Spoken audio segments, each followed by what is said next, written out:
and the lack of self-awareness of their own exposure in that area. And you see them, the adolescent exposure of it all, which I find quite amusing. That's a pretty healthy view to take, by the way. I highly recommend it. But I really didn't enjoy the idea that one of my fellows was not operating on the same level as me, and that I would have to explain what to me is the simple and the obvious.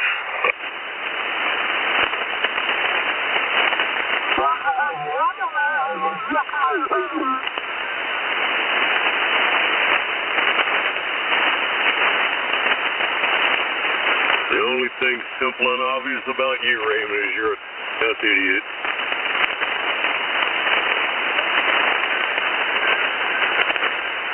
And see, there's another example of that lack of self-awareness. No, that guy's fully aware. That guy knows exactly what's going on.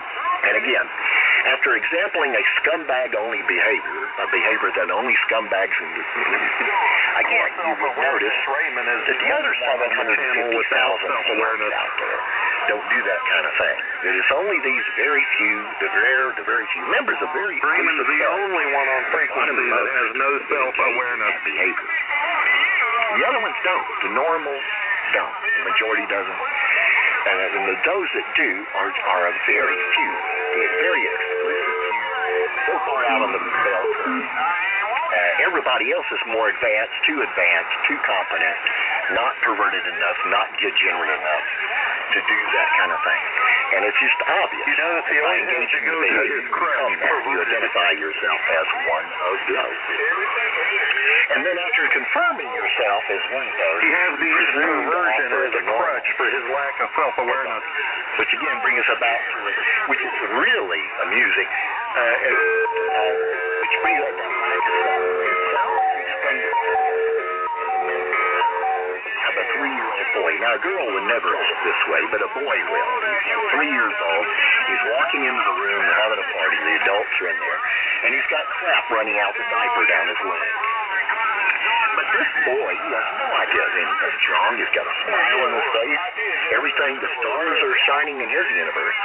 But he doesn't understand why the adults don't want to pick him up. That basic self-awareness. So he comes out there and establishes himself as one of those, right? And then from there, after establishing himself as a piece of scum, then he was ready to offer advice. Now, there's a lot of things you could say about that. You could say, oh, isn't that cute? But to me, it's always the belief. Because you are what you do, and you do what you are. And if you're doing that, you're one of others.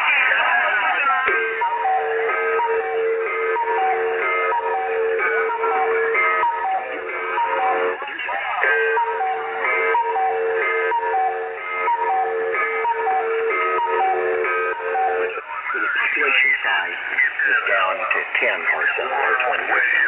Over the whole country, 10, 20 or so.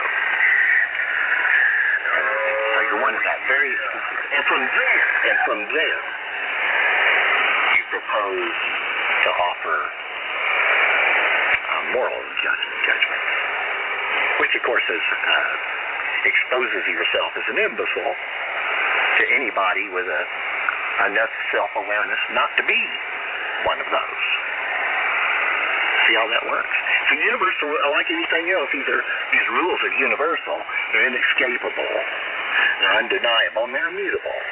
You probably don't even know what those words mean, but that's because you're one of those. You're an idiot.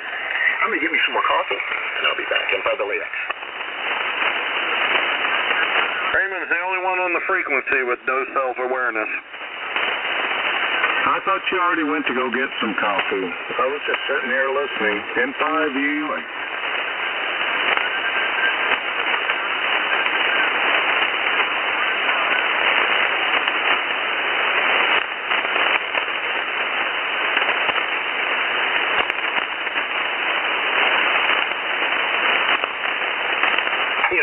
John you're a pretty bright fellow. I know you're not stupid. So it surprised me. It was just a big surprise why you didn't get right off the bat.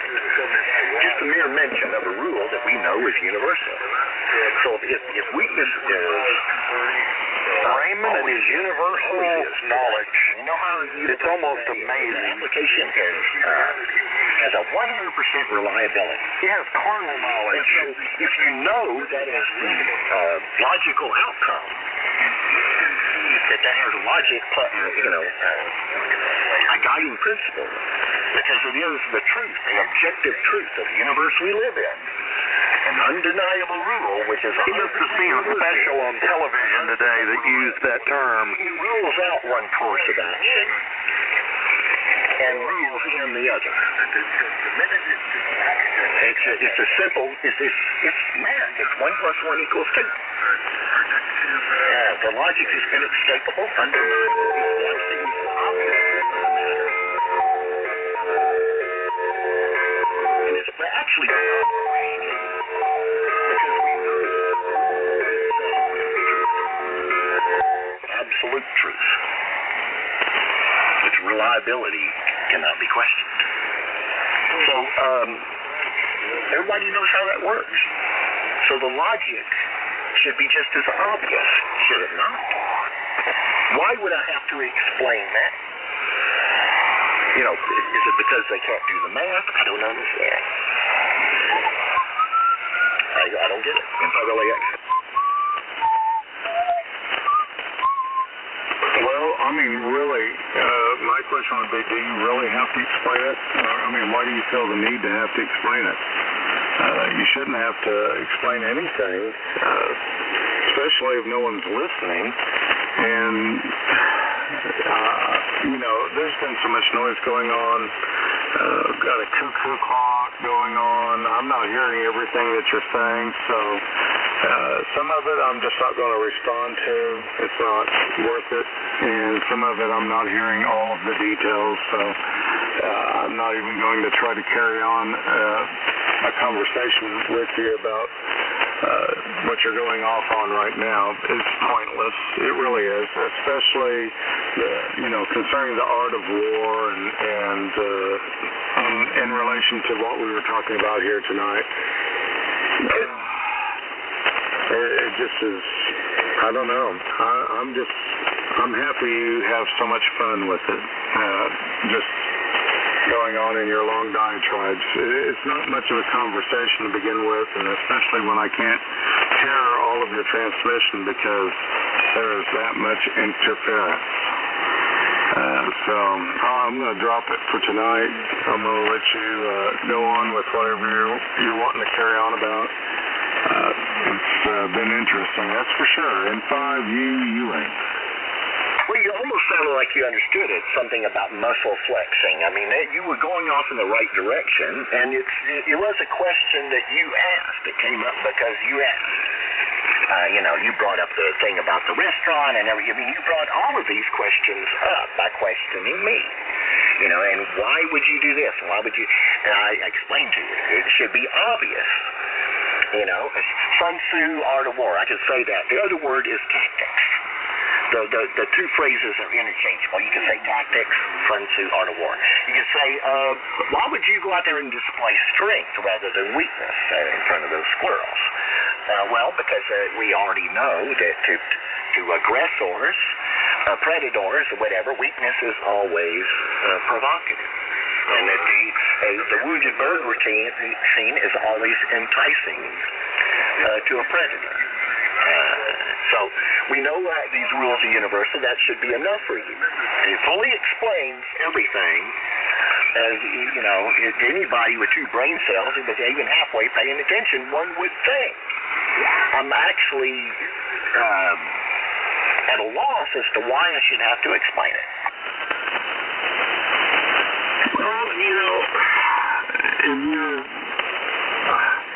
Well, everything's so muddled tonight. I'm not even sure what you're talking about right now. Now, I know what Sun Tzu Art of War is. I'm very aware of the writings, but in relation to where we've gone, everything's become so muddled. You've gone off on big, long diatribes. I'm not even sure what we're referencing now, unless you're talking about, what I pointed out to you about you calling out squirrels, but if somebody even in the least says, shut up to a squirrel, you jump down their throats kind of thing, as being kind of,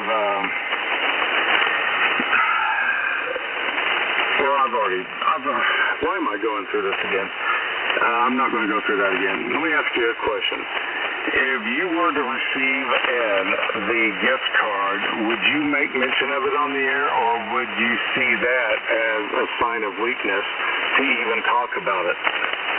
I would mention it if they asked by acknowledgement of receipt. I wouldn't use the name or description thereby, because as I said, I'm not going to touch that meme with a 10-foot pole.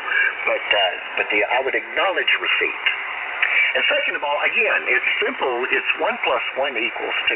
Now, Sun Tzu Art of War, if you was to mention that by itself, that phrase is indistinguishable, interchangeable with another word that's just one word, tactics. So it's a way of saying tactics without saying tactics. I'm actually a little bit annoyed that I would have to use the word tactics, because I usually talk above the linguistic level of these mentally perverted creatures we're talking about. So, again, tactics. There's the data point. There's the one. The equation 1 + 1 = 2. Okay, tactics. There's one of the ones. Okay. The other universal rule that we know is true. Weakness is provocative. Weakness is provocative. So there's the other one. And you add the two together and you get 2. And the fact that you can't do the math on that simple equation is baffling me. Wienerschnitzel. There's nothing but, aluminum connection. Giving the universal rules as we understand them, when you talk about tactics, it would legitimize one course of action and advise against the other. Do you understand how that works? Well, I'm not even sure what we're talking about right now. I'm sorry. You had a squirrel in there with you. Say that again and what it's related to so I can catch up with you. Okay, again, 1 + 1 = 2. So one of the ones is Sun Tzu Art of War, which is interchangeable with tactics. That's one of the operands. The other operand on the right-hand side of the plus sign is weakness is provocative. So there's the two ones. You add them together, you get 2. Is that math beyond you? Okay, there again, your signal is being hampered with someone else, so I don't guess I'm going to get to listen to what you're saying. Sorry about that. Well, I am at a loss. I'm actually enjoying the conversations, and besides, I don't momentary jamming never bothers me. You can make a decision not to let it bother you. They can only keep it up for so long, and then they have to give up. I always have more endurance than they. I'll always outlast them. So that's one of my tactics. I'm always the winner. I'm always the last guy standing. Always make sure of that, too. You can decide what the outcome is going to be and make it a reality. There's another mathematical equation for you. But if I have to explain it any further, I guess I'll do it in an email. And show you the math. I mean, it is as simple as 1 + 1 = 2. I don't understand why you can't see 1 and 1 = 2. Why you can't take two concepts, put them together, and come up with the obvious, undeniable logical collusion of two facts. what is so hard to see about that? I mean, it's not complicated. It's really, I mean, this is romper room stuff. Really. N5LAX. You know, what's hard is you're making a question that I don't know based on what you don't know. What you don't know, which doesn't seem to me, even though I told you that just a moment ago, is that somebody's signal is covering you up. So I didn't get to hear everything that you had to say because I wasn't bothered. Nothing the same didn't bother me, although I did get a laugh out of it.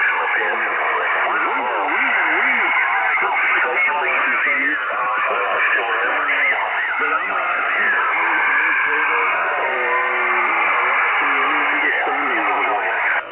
I can't address what I don't get to hear. Do you understand what I'm saying? Well, certainly, yeah. You know, here, let me do this. Well, if you see that, now, you wouldn't think that's effective, but it is. Okay, yeah, good. That's really clear. Okay, let me throw that in there. Okay, yeah. Oh, yeah. All right, put that back in there.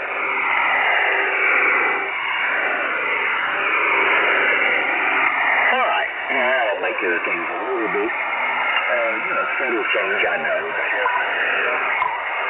It'll work its magic. Yeah, the question of endurance, for example, it's one of my tactics, for example, to burn people's stuff up, other people's stuff, by stretching it out and enticing them to exceed the capabilities of that little desktop that they have sitting there. And so I will go on the links, I'll slow my words down, that way, if they're intermittent, you're not going to miss much, or they're going to have to, last as long as me, which they, when switching in, they can't do. But I'll send it to you in an email. I mean, it really is a simple concept. I mean, dumb ass simple.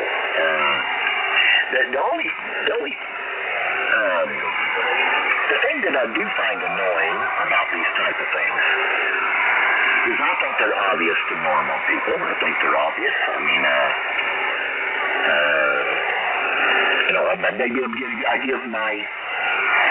maybe the people that I think are my peers aren't my peers. Because it's a very simple logic. I mean, I show you the data points and they're universal truths. Mentioning them and the logical ramifications of same should be enough. There's an undeniable truth that can't be argued with. Okay, everybody, easy to see. You can't argue with the facts on the table. You just place them there. Are like immutable facts that you can't argue with. They're universally known to be the absolute facts of the universe. They set really good goalposts. Now, when you're trying to constrain the conversation within the actual factual reality we live in, to have them guarded by hard fact is very good for delivering inescapable absolute logic, which is another thing I enjoy. It doesn't leave the listener any room to get off the reservation. Because in order to deny the logic, they have to deny the facts, which of course can't be contested. Simple as that. Now, I don't know why she even have to explain this simple thing to you.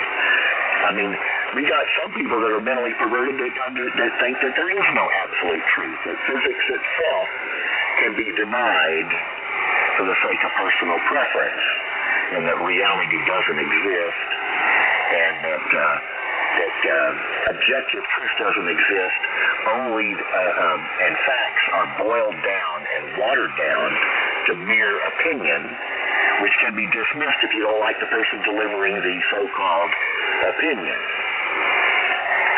Now, the reason, though, why it became a tactic of the left is because the hard fact of reality shows that their ideology is a fraud. So in order to perpetuate their blood-drenched ideology, they've got to deny reality. They end up at war with reality. Now, I understand this mental mush when it comes from one of them. I don't understand it when it comes from one of my peers who supposedly is more logic and reason-based and understands simple logical equations. Simple logical equations. And here's two equations, for example. The Sun Tzu art of war. It's interchangeable with the word tactics. And weakness is provocative. Another universal rule. Now, you do the math on that, and the conclusion rules out one course of action as ill-advised and foolhardy, and rules in the other one as advantageous. The ramifications are clear and undeniable, and answers the question that you proposed earlier. And the logic and the truth of that, again, cannot be questioned, which is why I enjoyed discussion on that level when the truth of the matter is undeniable and cannot be questioned. To question the premise you had and the conclusion, you would have to question the facts on the table, which of course themselves are beyond question. And so I love logic like that. Now, when they have to go to this length, and they still don't get it, the word obtuse got to mind, and the level of obtuse becomes a surprise, and I'm going like, why is this so difficult? I mean, 1 + 1 = 2. That should be pretty easy. The logic of which is inescapable and fully explains the question proposed. It makes it obvious. Now, normally I do not like showing my cards in front of the twerps. But, you know, oh well. And by the way, and do you understand that it makes it very difficult to carry on a two-way conversation when one person chooses to stay keyed down as long as you do and run circles as much as you do? Now, yes, in what you just said, there was the point taken, okay? Now, one thing I do notice, or did notice, is that you started on this diatribe after I pointed something out to you that I've noticed about you and your behavior on the air. When there is no squirrel activity, no one around, not even engaged in a conversation, you will key up and you will talk about squirrels. And you'll start talking about your different squirrels, and you'll even do what is affectionately known as a squirrel roll call. But, you know, I believe that's at the point where you started going off into trying to educate me into some understanding of, and of course you brought up, not wanting to show any weakness over the air because I guess you feel like you're in some kind of a war against these squirrels. And that's the reason why you keep bringing up the book, The Art of War. But I don't really see it as much of a war to begin with, not anything that's really worthwhile in my viewpoint. But I just noticed that you started all this after I brought up a significant point about your behavior and that behavior that you've exhibited toward other people that you would consider your peers or friends on amateur radio. And I didn't want to drag it out and make it a stinging rebuke, and I didn't really want to keep discussing it, but here I am discussing it even further. But that's when I noticed that you start going off into these long diatribes, making it out to sound like I don't understand where you're coming from. I don't understand that 1 and 1 equals 2, and that I'm not understanding any of the points which are brought up in The Art of War. I don't know what any of that has to do with me pointing out to you things that I've noticed about you on the air that I don't find very desirable. And I wasn't going to drag it out. I was going to drop it. It was just a point that I was trying to make at that time. And now that point's really even lost on me because it came up because of something you said previous, and I don't even remember what that is anymore because 30, 40 minutes have passed, and I don't remember what I said or what you said at that juncture. And it's not important, and it's still not important. And so let's just leave it be for now. How's that? Let's just put a pin in it for now. Okay, it's simply binary logic. What's the opposite of provocative? Another word for the opposite of provocative would be disincentive. So if you don't want to provoke and entice, you can offer disincentive. Weakness is provocative. Strength is disincentive. Now, that can be a challenge to some because the tall mountain, there's people like to climb tall mountains. So you want to make sure the mountain looks really, really tall. The taller the mountain looks, the better. So the opposite of weakness is strength. The opposite of provocative is disincentive. In the current context, you would understand that. In fact, everything has a logic behind it. Everything. I'm a logical being. Oftentimes the logic is binary.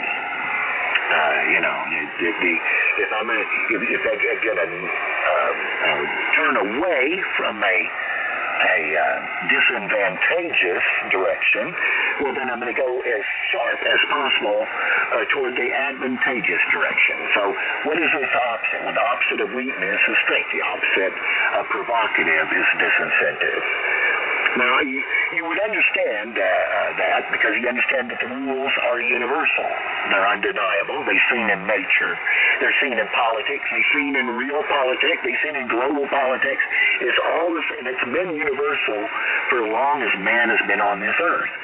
And even the mother bird understands this with the broken wing thing, and everybody knows that the cheetah goes after the slow gazelle.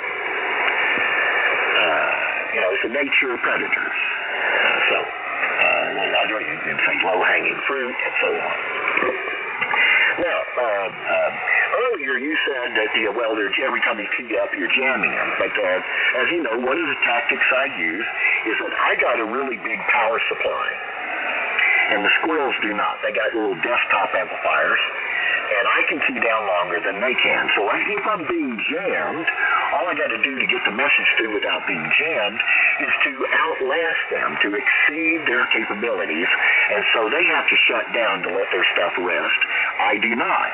And so once they shut down, I'm free and in the clear. It's another tactic I use. It's very effective, but again, that one seems to be lost on you. Do I really have to explain everything? Everything has a reason, a logic behind it. And there's no equivalence between the two.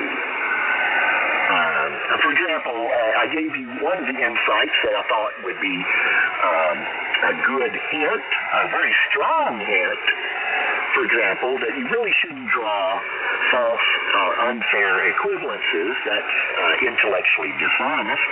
And if you're going to wanted to have a discussion, you would always want to have an honest broker, and such tactics, which are evade the truth rather than trying to find the truth, is not appreciated.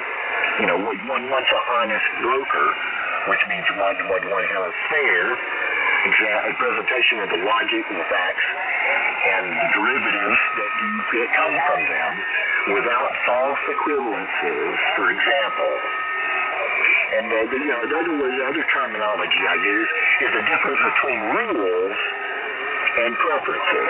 Now, I might not like somebody's preferences, and I might even voice my opinion about somebody's preferences, but I can't go on too much about it, because after all, as long as you're within the rules, their preferences is also their prerogative. So you can have pursue all types of prerogatives and preference and still be on the green side of the rule book. Okay? And that's the difference between those that, who are merely annoying, or a radio jammer pirate, and never the two shall be compared. I said there's a reason for everything. And so, no, I don't give them an inch. And I'm disciplined in certain areas, as you might have noticed. And everything has a reason. Now, to me, these things are effortless and isn't no skin off my nose. And even enjoyable. I mean, if you're going to do the thing, might as well enjoy the thing. Once again, exercising my prerogative. Stay on the green side of the rule book, but exercising my prerogative, which, of course, it's my prerogative. I mean, after all, Sam Radio can come up with new stuff, try new things, and, personalities and stylistic things are basically a person's prerogative.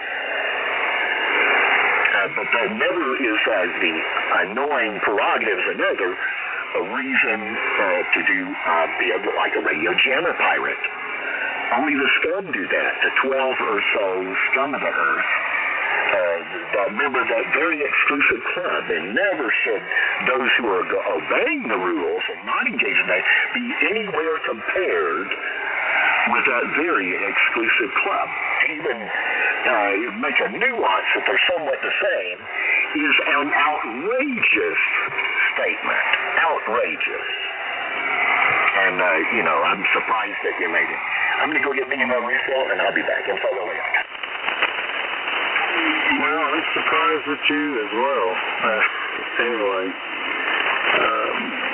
mine was in fun. You're being something else. And anyway, I'm getting ready to sign off. Go away. Enjoy the rest of my evening. Gotta go to bed. Had a decent hour tonight. I still think you're deflecting. One thing that is quite evident about warfare is that it is based on deception. And I think that you already went into practicing deception by trying to bring up a false analogy that I did not even bring up. And I didn't say that your activity is likened to that of the squirrel who gets in here and does not identify. I never did say such a thing. Didn't even hint toward it. Did not imply it in the least. But yet you keep going on and on and on about that as though I did. To me, that is deception. That is a deceptive practice. So maybe you feel like you're at war right now, and so you feel justified in implementing deception.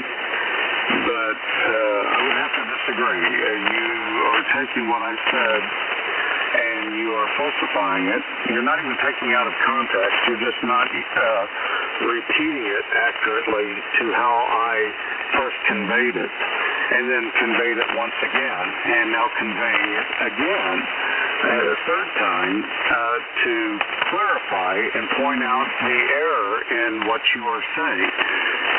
I know you're going to be right no matter what, so I'm going to sign clear. I'm going to let you go ahead and carry on and talk while the radio's turned off. I won't be able to hear you. I'm just going to give you fair warning.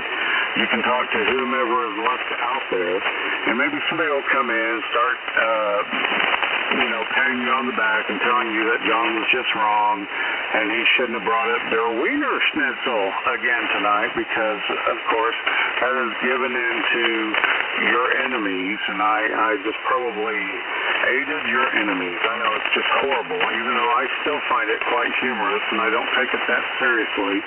Sorry, I don't take it that seriously. I just don't. It's just not anything to take seriously. I've got a lot of other things in life to take seriously. And your problem with your Wienerschnitzel and squirrels and everything else is not one of them. I mean, it just isn't. And over the years, you probably should notice that. I make fun of it a lot. You know, yeah, it can get annoying and irritating, but it's not the all in all to my amateur radio practice, for one thing, and it's not something I go through life thinking about. So I just really, I can't take it seriously. Sorry guys, everybody listening, I can't take it seriously. It's just too ridiculous. Alright, like I said, I believe that putting false information out there right in front of me, expecting me not to catch it, is ridiculous in and of itself. It's almost like a practice of, deception. Maybe you feel justified because you feel like it's warfare. You're waging war against the squirrels, and I've comforted and aided and abetted the squirrels in some way. Oh my God, help us all. Good night to you. Good night, everybody. This is N5LAX. Next time. Well, you did make the biblical reference. I don't know how that could be interpreted any other way. You know, the words of Jesus, I believe you used, about who has the mote in the eye. You paired it up with a couple other sentences. I don't recall, but I do recall that you doubled up by using a biblical reference to illustrate your proposal, the mote in the eye. I mean, another way would be hypocrisy, pot calling the kettle black, and so on, and making reference to the squirrels, to the nitwits.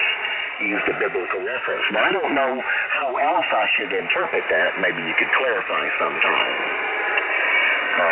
Yeah.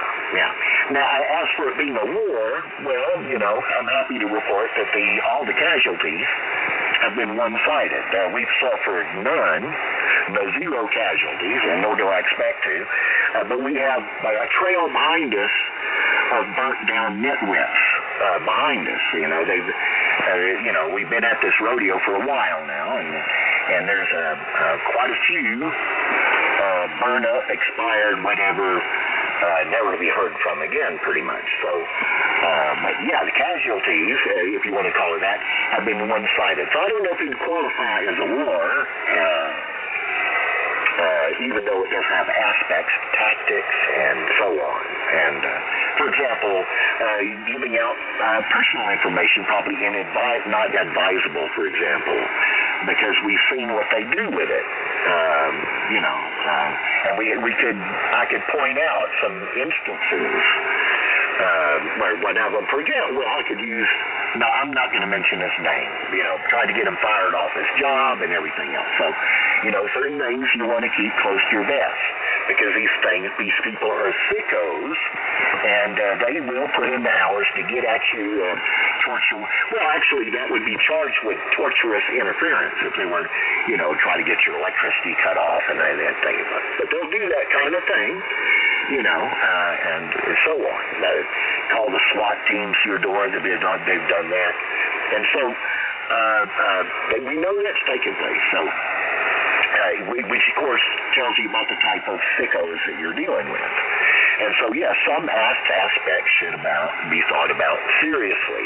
But as a war, as a casualties, one-sided. We've suffered none. There's a trail behind us of carcasses. So there you go.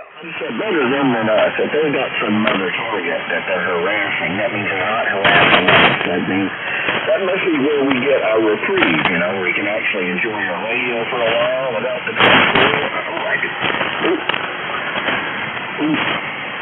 All right.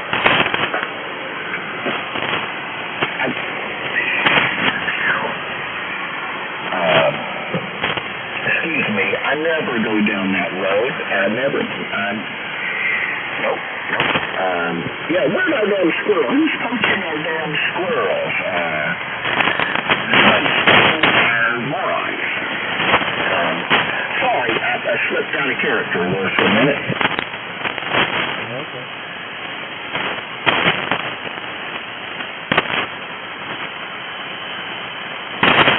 Don't worry, Raymond. Nobody stole you. Hopefully they're all busy up there on 3840 and they didn't see that display of weakness. Don't worry about anybody stealing our morons. You're still here.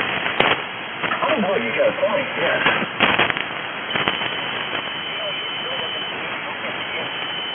Oh, that's true also, yeah. Birds of a feather, yeah.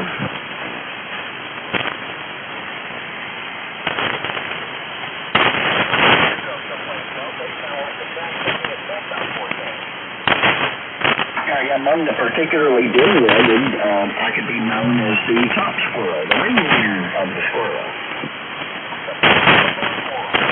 Yeah, Piper morons, that's right, yeah. Now, I would call Raymond a moron and more like a super squirrel. Super squirrel and horse's ass.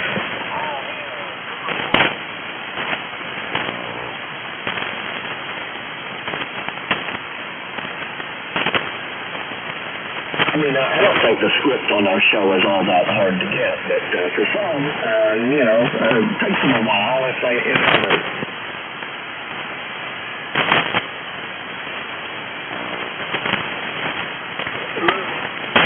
You gotta be honest, though. I mean, it's like you gotta be a little troll at a troll.